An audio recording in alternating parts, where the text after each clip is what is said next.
আসসালামু আলাইকুম guys, welcome back to my channel SM let's eat.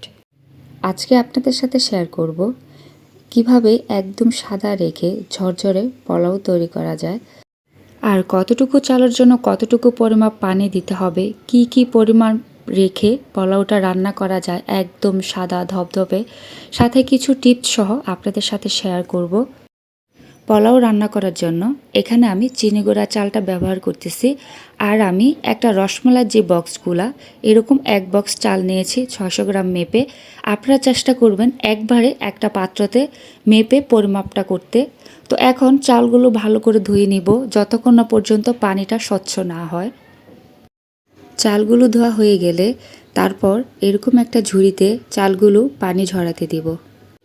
চুলায় একটি হাঁড়ি বসিয়েছি। এখন এখানে 4 টেবিল চামচ তেল দিয়ে দিচ্ছি। তারপর তেলটা গরম হয়ে আসলে এখানে আমি 3টি এলাচ, 3টি লং, 2 টুকরা তেজপাতা আর 2-3 টুকরা দারচিনি দিয়ে দিলাম। গরম মশলাগুলো 1 মিনিটের মতো একটু তেলে ভেজে নিয়েছি। এখানে আমি 4টি পেঁয়াজ দিয়ে দিয়েছি মাঝারি সাইজের। পেঁয়াজগুলো তেলে 2 মিনিটের মতো ভেজে নিয়েছি। এখন এখানে আমি পোলাওর চালটা দিয়ে দিব। তবে একটা কথা বলে রাখতেছি, পেঁয়াজটা কিন্তু 1 অথবা 2 মিনিটের উপরে ভাজা যাবে না। পেঁয়াজের কালার যদি লাল হয়ে যায়, পোলাওর কালারটা কিন্তু সাদা থাকবে না, কালার অনেকটাই চেঞ্জ হয়ে যাবে।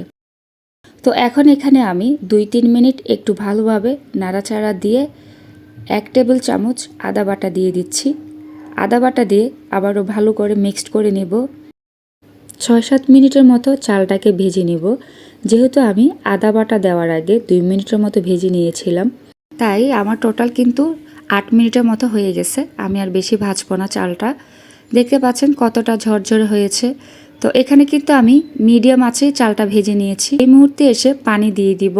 আমি যেই বক্স করে 1 বক্স চাল নিয়েছি, সেম বক্সে 2 বক্স পানি নিচ্ছি। আর এই পরিমাপটা যদি আপনি ঠিক রাখতে পারেন, পোলাওটা কিন্তু দেখবেন একদম ঝরঝরা হবে। যারা নতুন আছি তারা কিন্তু পানি মেপে চাল মেপেই রান্না করাটা অনেক উত্তম। এখন দিয়ে দিব পরিমাণ মতো লবণ, দিয়ে দিব 5টি কাঁচামরিচ, তারপর দিব 15 থেকে 20টা কিশমিশ। এটা একদমই অপশনাল, তবে দিলে খেতে স্বাদটা অনেক ভালো আসে।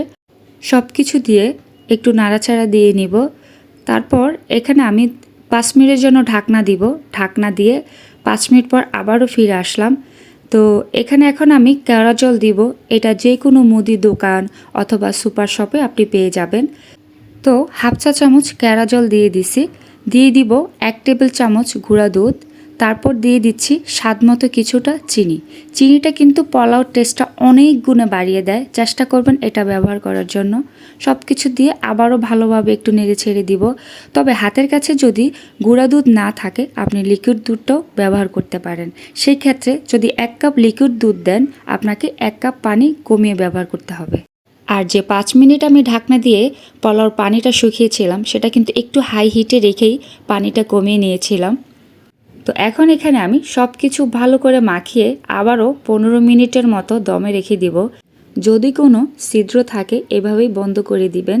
চেষ্টা করবেন একদম বাতাস যেন না যায় চারপাশে, এরকম চাপা দিয়ে পোলাওটা রান্না করতে। তো আমি 15 মিনিট পর ফিরে আসছি। দেখেন পোলাওর পানিটা কিভাবে শুকিয়ে গেছে। এখন আমি 4 পাশ থেকে আলতোভাবে নাড়া দিব। চেষ্টা করবেন এক পাশ থেকে কিন্তু নাড়তে, ধরে মাঝখানে নাড়া দিয়ে দিবেন না। তো দেখেন কতটুকু ঝরঝরা বোঝাই যাচ্ছে। আর যখন আপনি দমে দিবেন, যদি কোনো পাতলা হাঁড়ি হয়, হাঁড়ির নিচে একটু তাওয়া টাইপের কিছু দিয়ে দিবেন। আর যদি ফ্রাই প্যান টাইপের কিছু হয়, চুলার আঁচটা একদম একদম লো আঁচে করে রাখবেন। আর যদি লার্কির চুলা হয়, তাহলে চুলাটা বন্ধ করে, যদি কয়লা থাকে কয়লার উপরে বসিয়ে রাখবেন। আশা করছি আপনাদের কাছে আজকে এই পোলাও রান্নাটি ভালো লাগবে। যদি ভালো লাগে অবশ্যই আমার চ্যানেলটি সাবস্ক্রাইব করে আমার পাশে থাকবেন।